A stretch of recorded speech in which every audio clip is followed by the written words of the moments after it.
করেছি, ওমান আ'রাদা আন যিকরি ফাইন্না লাহু মাঈশাতান দানকা। আমরা দেখছি যে এখানে আল্লাহ রাব্বুল আলামিন বলেছেন যে ওমান আ'রাদা আন যিকরি ফাইন্না লাহু মাঈশাতান দানকা ওয়া নাহশুরুহু ইয়াওমাল কিয়ামাতি আ'মা।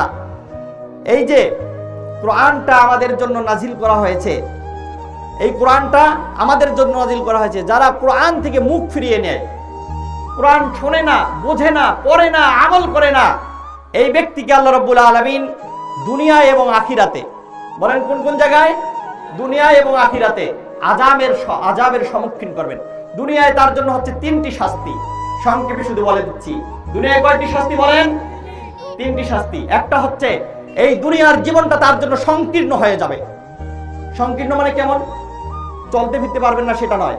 সন্তান আছে, ধন সম্পত্তি আছে, জীবন আছে, আছে কি আছে না?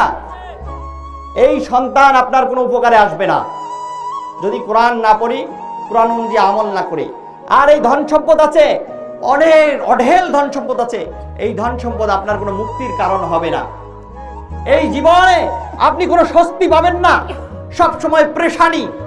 শত সুন্দর বিছানায় শুয়েও খালি মৃত্যুর জন্য তসবিহ গুনবেন। কি কথা বলেন না কেন? এমন লোক নাই এই সমাজে? নাই? সবাই বলেন আছে না নাই? তাহলে তাদের সাথে মিলিয়ে নেন। আর হচ্ছে কিয়ামতের ময়দানে তাদের শাস্তি হবে, ওয়ানাহশুরু ইয়াওমাল কিয়ামাতি আ'মা। কিয়ামতের ময়দানে তাকে অন্ধ অবস্থায় উত্থিত করা হবে। কি অবস্থায়?